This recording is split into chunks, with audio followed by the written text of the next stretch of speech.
श्री जगन्नाथ, जय श्री जगन्नाथ, जय श्री।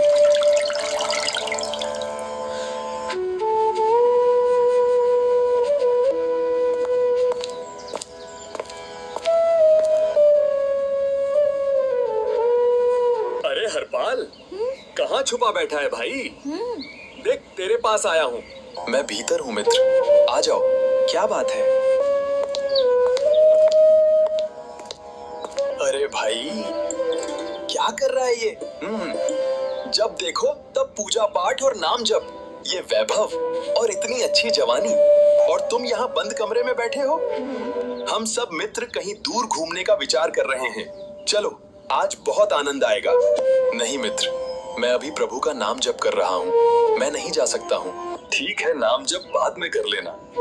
भगवान कहीं भागे थोड़ी जा रहे हैं। अभी उम्र थोड़ी है नाम जप की, अभी घूमने फिरने की उम्र है। चलो जल्दी। नहीं मित्र, प्रभु का नाम जप और पूजा करने का सही समय यही है। जीवन का कोई भरोसा नहीं है कब खत्म हो जाए। इसलिए मेरी मानो तो तुम भी नाम जप करना शुरू कर दो। भाई, तुमसे बात करना ही व्यर्थ है। तुम अपनी इस सूखी दुनिया में ही खुश रहो। हम लोग तो जा रहे हैं।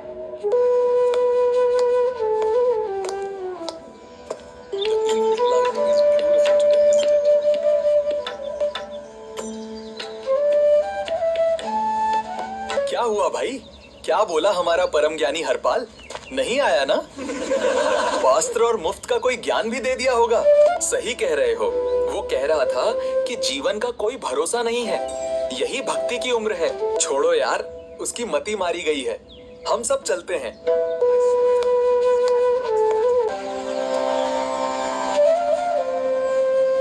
अरे हरपाल बेटा, कहाँ जा रहे हो इतनी मगन चाल से? प्रणाम काका। कहीं नहीं, बस मंदिर में प्रभु के दर्शन करने जा रहा हूँ। मैंने कल तुम्हारी शादी के विषय में कुछ चर्चा की थी। सब ठीक है, पर लड़की देखने कब चलना है? काका, मैंने आपसे पहले भी निवेदन किया था, मुझे विवाह के बंधन में नहीं बंधना। ये जीवन केवल और केवल मेरे प्रभु की सेवा के लिए है, लेकिन आप नहीं समझते।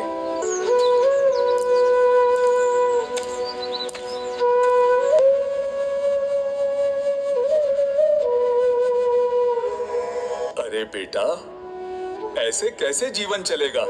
तुम शादी क्यों नहीं करना चाहते? उम्र निकली जा रही है। काका, यदि मैं किसी साधारण सांसारिक लड़की से विवाह करूंगा तो वो मुझे इस भक्ति मार्ग से रोकेगी, मोह माया के जाल में बांधेगी। कृष्ण की कृपा है। यदि कोई ऐसी कन्या हो जो मेरी ही तरह प्रभु से प्रेम करती हो तो आप बताना, मैं अवश्य विवाह कर लूंगा। ठीक है बेटा, अगर यही तुम्हारी शर्त है तो मैं ऐसी ही लड़की ढूंढ कर बताऊंगा।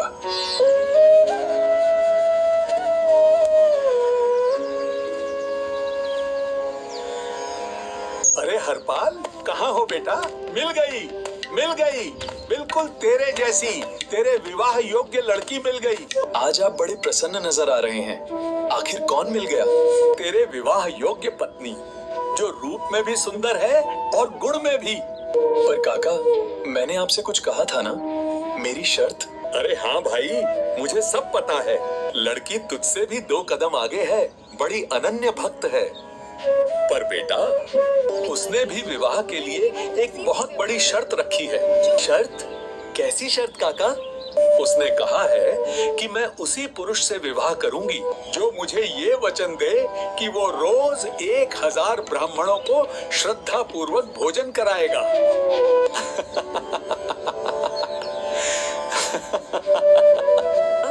मंजूर है काका, मुझे उसकी ये शर्त मंजूर है। जो घर आए संतों और ब्राह्मणों की सेवा करना चाहती है, मैं उसके साथ विवाह करने के लिए सहर्ष तैयार हूँ। चलो, बहुत सुंदर। तो फिर देर किस बात की? मैं अभी जाकर पंडित जी से तुम दोनों की कुंडली मिलवाता हूँ। नहीं काका, कुंडली मिलवाने की कोई आवश्यकता नहीं है। जिसके विचार और लक्ष्य मेरे प्रभु की सेवा हो, उसके साथ मेरा जीवन निश्चित ही सुखपूर्वक गुजरेगा। काका, कुंडली तो वहाँ मिलवाई जाती है, जहाँ मन में कोई शंका या संशय हो। यहाँ तो पूर्ण विश्वास है। आप बस विवाह की सूचना उन तक पहुँचा दीजिए। ठीक है बेटा, जैसा तुम कहो। मैं अभी जाता हूँ।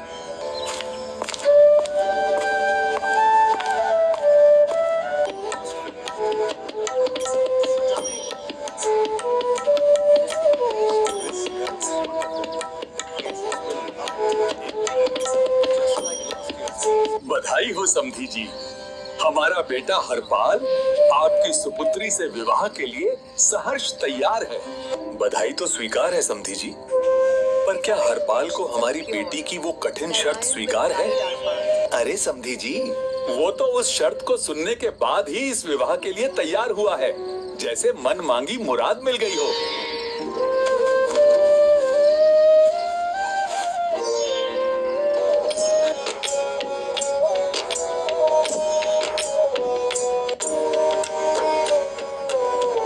प्राणनाथ, वरमाला पहनाने से पूर्व मैं आपको याद दिलाना चाहती हूँ। आपको मेरा वो वचन याद है ना? हमें आजीवन रोज 1000 ब्राह्मणों को आदर सहित भोजन कराना होगा। मुझे तुम्हारा वो वचन और अपना संकल्प भली भांति याद है। मैं अपने ठाकुर जी को साक्षी मानकर वचन देता हूँ कि मैं रोज 1000 ब्राह्मणों को भोजन अवश्य कराऊंगा।